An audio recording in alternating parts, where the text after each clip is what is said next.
Le Seigneur Jésus est reconnu comme le grand témoin sur la base de la puissance de Dieu, qui s'exerça en lui quand il fut ressuscité des morts. Souvenez-vous que le témoignage de Jésus est toujours associé au fait de sa résurrection d'entre les morts, c'est-à-dire qu'il vit par la puissance qui a vaincu la mort.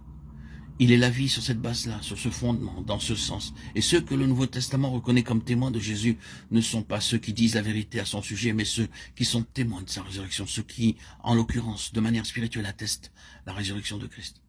Le témoignage du Nouveau Testament sur Jésus est que Dieu le releva de la mort et qu'il est vivant pour l'éternité. C'est l'essence même du témoignage. Ainsi, toute la question se résout en celle d'un témoignage en vie, d'un témoignage de vie. Ce n'est pas en premier lieu un témoignage de vérité, mais de vie. La flamme brûle-t-elle comme au début, attestant que Jésus vit et qu'il est triomphant sur les ténèbres, même sur l'arrière-plan mortel de ce monde? Telle est la question qui s'adresse au peuple de Dieu, la question pour votre vie, pour la mienne, comme pour tout instrument corporatif.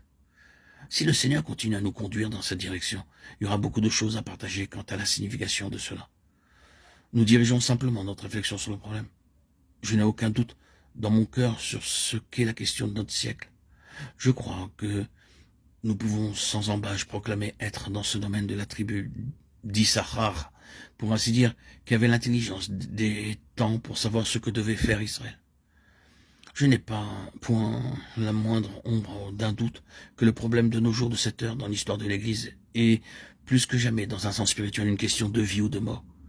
En fait, n'expérimentez-vous pas de plus en plus ce terrible travail de sape de votre vitalité, cet assèchement de votre vie, cet épuisement de votre énergie, particulièrement en relation avec la prière? N'est-il pas vrai que prier réclame un effort suprême ainsi que d'atteindre le but quand vous avez commencé à prier? Vous avez besoin d'être énergisé par une source autre que celle de vos énergies naturelles, et cela de manière croissante.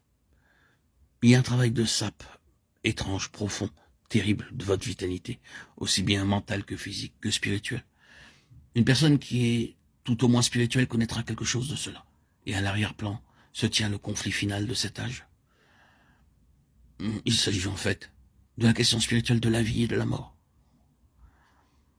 Le Seigneur voudrait nous dire quelque chose à ce sujet, en ce temps précis, et nous devons diriger notre regard dans la direction de la pensée du Seigneur à l'égard de la grande question qui est en jeu pour son peuple.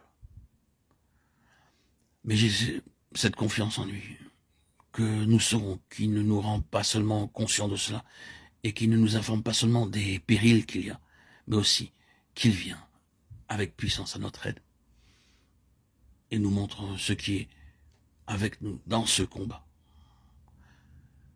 Qu'il en soit ainsi alors que nous nous maintenons avec détermination dans la prière.